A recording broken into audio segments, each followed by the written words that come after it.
love my theme song. This is, I don't know if you know the late Sparrow, the poet. No. Okay, I don't know. This is one of his last recordings. Oh, okay, that's dope. Hello and welcome, Detroit, to this week's session of Beauty in the D, where we focus on power, wealth, and style. I have to give a few quick shout outs to Giovanni McCall, also known as G, the short hair slayer who keeps me slayed, and to Mina Martinez, who handles all of my media marketing, and last but not least, the London consulting firm who sponsors and powers this show. So every week I bring the best guests, and of course I'm not going to disappoint you this week at all. So I want to make sure that you know that you are watching Beauty in the D. We are live streaming on Facebook, YouTube, Twitter, and other social media platforms. So please follow, like, share, comment, and subscribe. And more importantly, thank you for watching WJZZ Cool TV, the coolest station in the world. So I have with me here today Miss Erica Smith Gomez, and I'm just going to start with reading her bio. I read bios every week, but this bio was really one that stands out of all the ones that I've read thus far, and I like because it reads like a story. So I'm going to go ahead and read the bio, and then we'll get her fully introduced. This is her bio.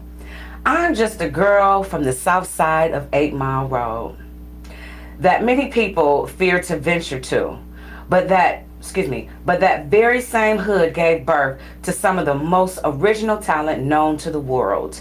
Motown had no choice but to flow through my veins, but the Mo, in my case, is in motion picture. An undeniable passion for film resonated in my bones, and the need to see stories with people that looked like me excited me even more. I was born in 1979 and raised on the east side of Detroit, and I attended Cass Tech High School for 3 years. In 1997, I enlisted into the U.S. Air Force straight out of high school. While based in Abilene, Texas, in 1998, I had my oldest son, Sean Van Hosen. Am I pronouncing it correct? Sean Van Hosen. Okay. Having my son changed my outlook on the military, and in 1999, I was discharged and came back to Detroit. I enrolled in community college, and shortly after, I began writing children's stories. I submitted to different publishers, but only received rejection letters. So I took a break from writing, and in 2007, I got married. I welcomed my second son, D'Angelo, in 2008, and 2 years later, I found myself writing again. But I decided to venture into screenwriting. As I was educating myself and honing my screenwriting skills, I then gave birth to my daughter, Helena, in 2014. I submitted film query letters to different production companies around the country, but unfortunately, no one was interested. I again took a break from writing, and at the same time, my mother fell ill and needed a liver transplant. I focused my attention and time on her and became her caregiver. In 2018, she received a successful liver transplant, and I was finally able to have some solace during her recovery. My peace would come to an abrupt end in early 2019 when my oldest son, Sean, was killed. My life spiraled out of control, and I found myself in a dark place for a while. Eventually, I will pull myself together to launch Sean Van Productions and Sean Van Entertainment in honor of my loving son. After facing so many adversities, I decided to give myself an opportunity since others wouldn't. I promised myself that I would master my genre for any age or race and prove that Detroit has a variety of different stories to tell. Since then, I've written concepts that range from drama to fantasy, teen comedies to science fiction and animation. I have won 9 first place screenplay awards at different film festivals across the United States of America, and several finalists and semi-finalist awards. Currently, I have 2 films, actually it's 3 though, right? 3 films on Tubi and 2 upcoming projects that will be streaming soon. I also have 3 children's books on Amazon and 3 more that I'm currently having illustrated as we speak. Lastly, I go by Erica Smith Gomez, and I am continuously working to build a plethora of screenplays and children's books with a variety of unique and fresh concepts. Ladies and gentlemen, help me welcome Erica Smith Gomez. Welcome to Beauty and the D. Thank you. Thank you for having me. Thanks for being here. You have such, like I said, your bio. It's a story, girl. Like that's a movie, right? That's a screenplay right there. Thank you. Yes.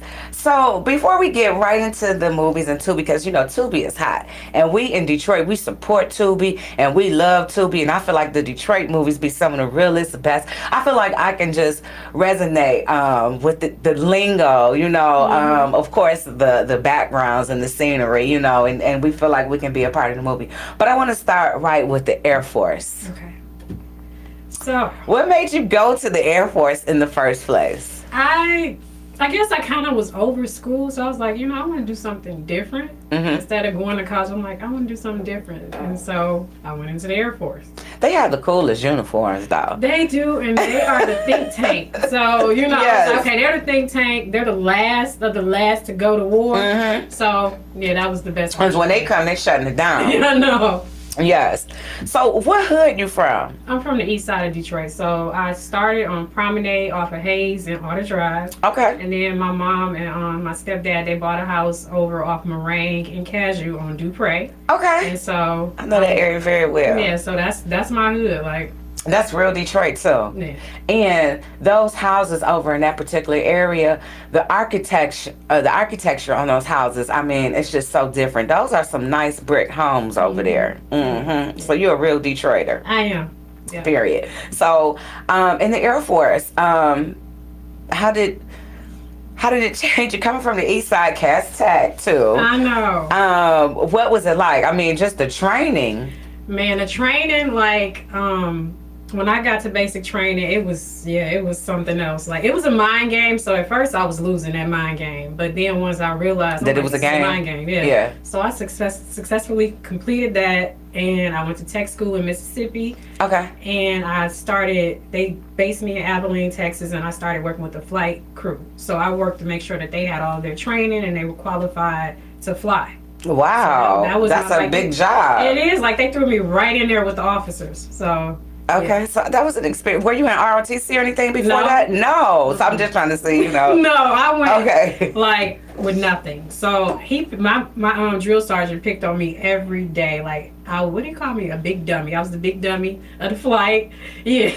It's funny now. Okay, but it was not funny. No. Because I can imagine you are young and cute and fresh from Detroit. You got your little Detroit swag, I'm sure. You packed it with you. And they are picking on you. Yeah, I got picked on. Okay. I was the dummy. Well, did you get leadership training? Like, what did you? Okay. Like, I learned a lot. And discipline. Yeah, a lot of discipline, paying attention to detail, integrity, a lot. Yeah, and respecting things. Leadership, yeah. Because integrity is important. It's very important. I live by that. If you don't have no integrity, you don't have Nothing. Yeah. I need to be able to know that I can turn my back and trust you, know that you're still going to do the same thing if I was Looking at not have my back Yes, turned. Yeah. exactly. Okay. So then you probably had the gift of writing for a long time. Yeah, I think it lay dormant inside of me. What brought it out? Because first of all, people were like, what? When I went to the military, I was pregnant. Didn't know. Like, I got pregnant, I know it's crazy. The night of, that had to be when it happened. That was your goodbye. That was my goodbye. And that was supposed to be my goodbye with my boyfriend. Like, that was it. I was going and starting my new life. And yeah, so I was so much pregnant. for goodbye. Yeah, exactly. It was more like hello. Hello. So I had my son, and I realized, like, they wanted to, like, send me to Afghanistan. And, so I'm like, I can't just leave my son with anybody. 'Cause my mom wasn't there. She had my younger siblings, so it was nothing I could do. So I got out. And when I came back, I enrolled in college, what I said I didn't want to do. And I took a course, and she had us write children's stories, and I wrote mine, and she had us read. She was like, wait, but you wrote that? I'm like, yeah, I wrote. She was like, that is great. So from that point on, like, I always wrote poetry, but from that point on, I was gonna get to that. Yeah, I've always written poetry. I could tell because even I consider myself a poet as well. Even with your bio, it had like a poetic flow. Okay. Like just even with the first line. I'm just a girl from the south side of 8 Mile. That many people, you know what I mean? It has a flow to it. I mean, it just Thank stuck out you. to me. It really did. I can tell you tell good stories. So you always had the ability to write poetry, but that was just like a hobby, something you just picked up and, but when you had to do this assignment, that really honed in on, hey, I can write a story, not just a few lines. Okay. Exactly. So, you started writing and you felt like you had a talent and then people were rejecting you. Yes. How did that make you feel? I felt defeated because I wasn't really used to it because I never really put myself out there. So I kind of like shut down. I kept writing, but then I stopped submitting. I just stopped that altogether. And then I just kind of walked away from writing. But I knew, like, when I started writing the stories, I'm like, I want to write a movie. Because I love movies. That was my family time with my family. Like, we would, like, my stepdad, we would go to the video place. Back when we had Blockbusters. Yeah. We would go there, like, every Friday. He would rent, like, 6 movies, and then he would dub it with 2 VCRs. Yeah. So we had, like, all these movies. So I've seen so many movies. And so I was like, I want to write a movie. But Yeah. I didn't know how to write a movie, so I didn't really pursue it. I remember those days. I kind of miss those days Me too. too. The line at Blockbuster used to be long, and you'd be standing there, and you'd be like, "Oh, we gotta get the movies back. We gotta get them to the drop box. Yeah. Oh, you gotta rewind it because they'll charge you." Yeah. The good old days. So, you love movies, and you continue to keep writing, even though they were rejecting you. So that talks about perseverance. I'm sure you picked up some of that along the way in the Air Force. Yes. Not giving up. Yes. Yeah. The big dummy. Yeah, Like, big dummy. no, I'm not. I'm gonna write my way out of this. Exactly. So, I'm sorry to hear about your son being murdered. Did it happen in Detroit? Well, he was hit. He was hit by a car. So, and it happened in Warren. I can't even go over there. But it happened on 9 Mile and Van Dyke in Warren in 2019, January 13, 2019. Okay. When he was 20. Yeah. A baby. Yeah. And do you think that some of your healing comes in the form of writing? Is that therapeutic for you? It is. Yeah. Yeah. So then Mother's Day is probably hard for you tomorrow, I'm It is. sure. I don't really Even want to celebrate. Even though I'm thankful for my mom that she's still here, So I'm thankful for that, but yeah. And then you still got your 2 other children. I do. Yeah. So you got to be, have to be you there are for them. and thankful for that. I'm sure this is all a healing journey, but you named your production company after him. So that you memorializing him, does that give you some type of strength? It does. And energy to push on? It Gotcha. does. Like, he motivates me, and that's what keeps me going. Yeah. Yeah. So the fact that you can do different genres, a lot of people, they stick to one style of, like, if you write gangster stories or gangster movies, you kind of, it's a part 1 and a part 2, and you are so different. So I'm gonna talk about the movie that I watched from beginning to end. Contract Killer. Okay, y'all, I'm not gonna spoil the movie, but it's suspenseful, it's a thriller, and the ending had me all messed up. Girl, what was you on when you was writing that? Was you on some of this wine that we drinking right here? Cause actually, no. Like, I had that concept. I probably thought about that concept probably back in like 2014. But I never really acted on it until I linked up with this who was my ex-partner now, but I linked up with him. He was like, why don't you write something and you direct it? I'm like, I can't direct, But he convinced me, and so I'm like, okay. So I was like, I do have a concept. And I already have like 7 screenplays that were completed, but I'm like, I want to do something that's kind of what they're doing on Tubi. So that's why I went ahead and wrote that. And yeah, I just came up with that. And let me just tell you, that was a hell of a movie. Thank you. Yes. How long did it take you to write that? Literally, because I was working, where was I working at? I think I was working at the hospital, at St. John. So at St. John on Ross. And so I was writing. You love that East Side, don't you? I know. I know, right? Yeah, East Side is in my bones. But it took me maybe 7 days, and that's not... A week? Yeah, it probably took me a week, but not really a week, because, I would do like maybe 5 hours here, 4 hours, like out, Yeah. Wow. Yeah. So that friend. Casting. How did you find the people to? And I saw that that was one of that's on Homestead. Mm-hmm. Is it Homestead It's Entertainment? Right, Homestead, yeah. Dennis Reed. And when I hear that don't Oh, you yeah, know, and Dennis Reed. yeah, I'm like, oh, this gonna be a good one. I don't know how he does it, but it's like whatever. When I know that and when I'm watching that and I hear that tone come on, I know it's gonna be a banger. You Mm-hmm. know what I mean? How did you come up with the casting, and how did you hook up with Dennis Reed? So, believe it or not, nobody wanted to work with me. Like, nobody. Straight up, Yeah, no. they just didn't know. Yeah, because I didn't have a name. I did, like, I wrote the invite, and I was, like, the AD on that, and I helped out on that. But nobody really knew who I was. So I asked Marietta and Giovanna, because they both were in the invite, if they would be in Contract Healer. And they read the script, and they loved it. And so I'm so thankful that they believed in me.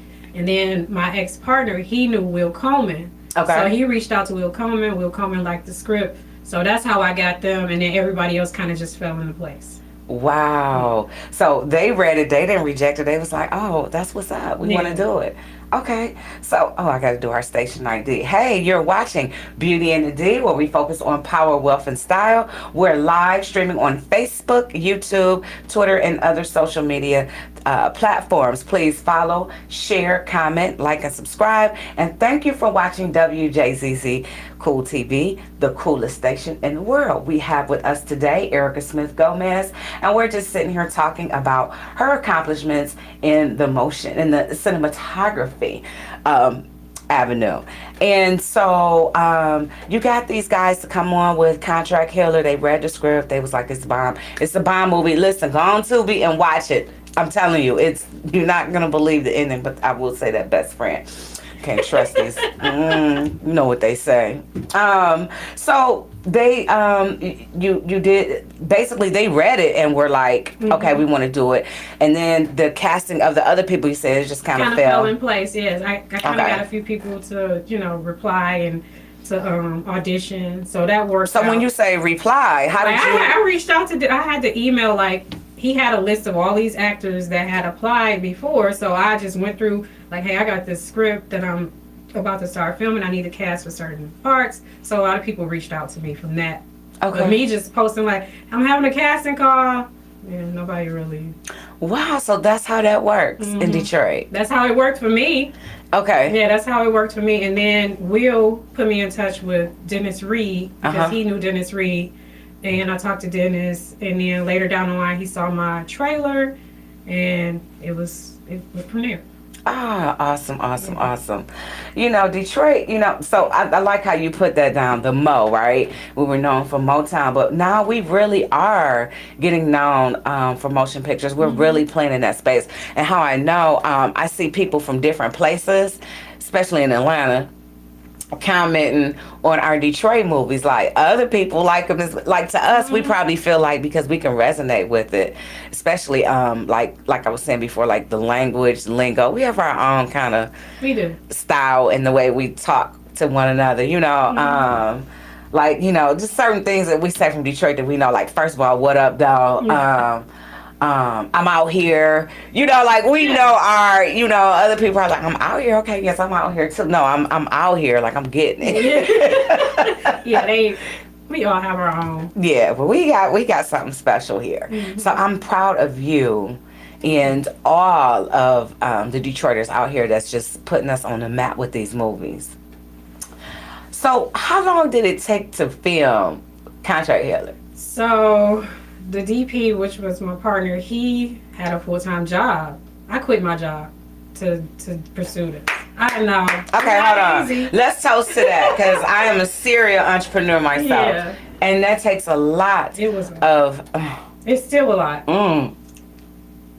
To not have a job. Yeah. So that means I don't know about you, but I start every day with a blank sheet of paper. And it's the goal to have it filled up by the end of the day. To the point where I have run off into the next day. You just have to it's a different grind when you out here for yourself versus clocking in every It day. is. You Very know, different. what were you doing at St. John? Is that where the job that you quit? I'm assuming is that the job that you quit? Yeah, that's the job that I quit. I was in dang, I can't. Where you get the supplies, the supply chain. So Okay. I was in supply chain, and so when the nurses and staff needed anything, we had to fill these orders and take it to them, deliver it to them. Mm-hmm. They weren't the friendliest people.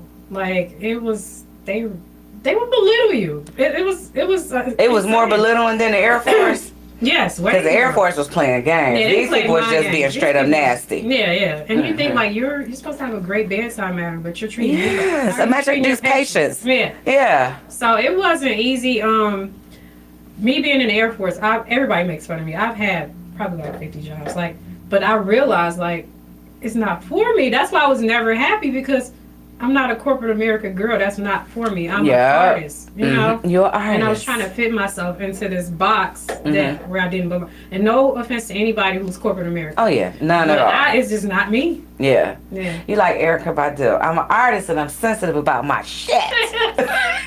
Exactly. I feel real. Erica Badu. Yes. Okay, so going back, so your partner, he had a job, so you guys were having to do this basically On the weekends. Oh, all of this was done on the weekend. Mm-hmm. And it was all shot in Detroit? No, we were kind of like all over the place. Mostly in Detroit, Pontiac. We were like, But Michigan. yeah, it was in Michigan. Yeah. So, I'm sorry, but look, I really am excited. I want to know the answers to all this stuff. How do you guys choose, like, the location? Like, even the house where the main character was. I'm not going to go all into it. How do you guys choose these scenes and these locations and then put it all together? It's kind of like, we kind of do a lot of guerrilla shooting. And that's when you really don't have the budget, you know what I'm saying, or the means. So, Because this movie doesn't look like a low budget. I just want to say thank that. you, it is. I mean, because you're saying that, but Yeah. the quality of it was still very good in Thank the you. in the storyline. Thank you. Mm-hmm. So we take what we can get. Now I've learned since that movie, like I do Airbnbs, but I really like to do houses where people actually live to make it feel more realistic. Yeah. But with Airbnbs, I reach out to them like, hey, I'm filming a movie. Is it okay for me to use your place? You know, blah, blah, blah. And I'll say, yeah. Or they'll say, Oh, they're nah. receptive. Most of them are like, sure, you know. So that's what we do. And then since I write it, I wish I had what Hollywood has. They write it according to, they know what the setup looks like. You know, Yeah. we don't. Okay. So that's what makes this even more challenging because you don't really know what you're walking into once you start filming that day because 9 times out of 10 you don't have access to it yet. So when you do the Airbnbs, you have no idea No, what you're just looking at the inside. pictures and then You just fake it till you make it. exactly. You are an East Side chick. Exactly. So, Yep. Okay, so how many weekends did it take to do that? So we started, I want to say May 14th of 2022, and we finished July something 2022. So it took us about 2 months, a little over 2 months to do it. Wow, you are so creative. Thank you. Okay, so let's talk about this other movie. It's Survivor of a Ghostwriter. I know everybody says it's survival as a ghostwriter. Oh, I'm sorry, survival as a everybody ghostwriter. says Okay. like, maybe I should have made it survival of a ghostwriter. Everybody thinks it's survival of a ghostwriter. So I like that too. Now that is like 360 from Contract Killer. Okay, this one is like a teen movie, and it's a lot of rap battle back and forth, a lot of rivalry battle back and forth. Who wrote them rhymes? Oh, and it has a little bit of a love story in there as well. That was cute. I'm a John Hughes fan, so Okay. yeah. So I didn't write those. The original scripts that were winning, I wrote. Okay. I wrote like cipher type raps. I had to actually get 2 battle rappers. They actually got the gritty stuff in there. Michigan and Devious. Those 2 battle rappers wrote the battle raps. They did. Okay, they wrote girl. The one guy had me wanting to fight. Dan, did you talk about the Yes. Devious? Yeah. Yes. I was like, okay. He was something else. He was. Yeah. Okay, so you got some other artists. And what pieces did you write in there? Well, I did like most of my raps were, they it just didn't go. So Okay. the only thing that I kind of wrote was the love poem. Like I wrote the love. Okay. Sam, which was the main character, he played Javon. Mm-hmm. He's a dope artist. He wrote that. He tweaked what I wrote and he added on to it. Okay. And then the guy that played Trent Paris, he wrote like the final rap, most of that final rap at the end when they came in and tagged me. Yeah. So they both kind of did that, but overall, Michigan and Devious wrote basically everything. That's what's up. And I don't know who did the outro song. But that was hot. The that first was one, banging on the way out. The outro. Yes. That's Michigan. Oh, yeah, he is. You dope, Michigan. Okay. He's from Pontiac. Okay. Yes. I was like, oh, I can see. I meant to put it on my Shazam so I could put it in my playlist. My mama even liked that song. Yeah, it's dope. Yeah, it is. Like, for real. Okay, so, you're all, like I said in the beginning, you're all over the place. A lot of people do one or the other, and you're able to do it all. That says a lot. When is your birthday? February 12th. I'm an Aquarius. Oh, okay. You was almost a Pisces. You must be a Pisces. I am. But yeah, very, very, very creative. So the books that you have right now on, before we even get to the books, talk to our audience and tell them how they can find you on your social media and what's popping on on Tubi right now. Okay, so you can find me on Instagram, Sean, so SEAN, Van, VAN, _productions at Instagram, and Sean Van _ entertainment at Instagram. And then you can find me on Facebook, Erica Smith. I think it's Erica S. Smith on Facebook. I have The Invite, that was the first movie, The Invite, Contract Healer, and Survival as a Ghostwriter. Those are all on Tubi right now. I also have a short, it's a dark comedy called Black Don't Crack. That's on Discovered TV right now. Discovery TV? Yeah, Discovered TV. Discovered TV. So it's an app that Microsoft and BET own. I've never even heard of it today. A friend told me about it, and so I just threw my short film on there. Yeah. So that's on there. And then I have a record in time that I'm filming right now. Hopefully we'll be wrapped June 13th, and y'all should be able to see that probably in the summer. It's a TV series, the first 3 episodes. A TV series? Yeah, it's sci-fi fantasy. It's about a record player that takes you back in time. It's time travel. So it's like Back to the Future meets Butterfly Effect. Oh, wow. Yeah. I can't wait. Are you going to have a red carpet? And I am, and I'm going to invite you. Please do, because I will be there. Thank you. Thank you. And my books, is that what Yeah, okay, so let's get to the books. So the books, what are the titles of the books and how can people purchase them? Okay, so they're on Amazon. They're available in Kindle and paperback, and 2 of them are based off of my son that passed away. So one is called Only Boys Can Play With My Toys, because he was a little chauvinist. He just, I don't know, he thought boys were better than girls. Okay. So a lot of them do. Yeah. Only Boys Can Play With My Toys. And then Life is a Taco, but Eternity is a Feast. And that's about my son transitioning and my stepdad, because my stepdad died 3 years ago. And he came to me in a dream right after he died, my stepdad.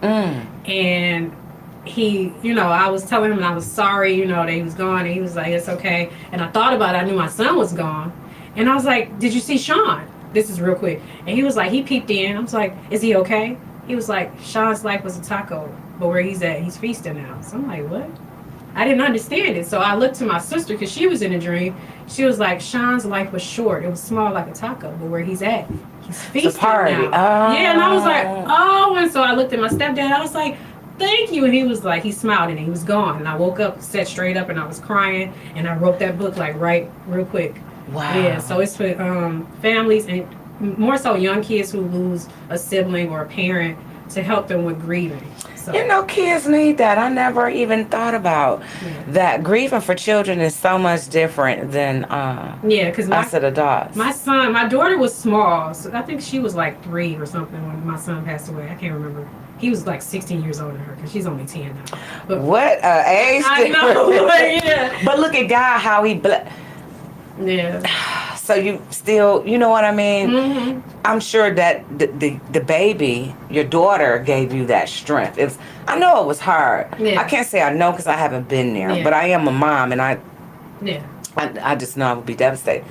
And I only have one. Yeah. You And that's know. when because I had to go to therapy. That's what my therapist told me. Uh-huh. A lot of her people who only have one child, that was their identity. So once they lose that one, it's really hard for them. Being that I had 2 other children, I didn't lose my identity because I'm still their mom. Right. Yeah, yeah. So. Yeah, and they still needed you. Mm-hmm. And still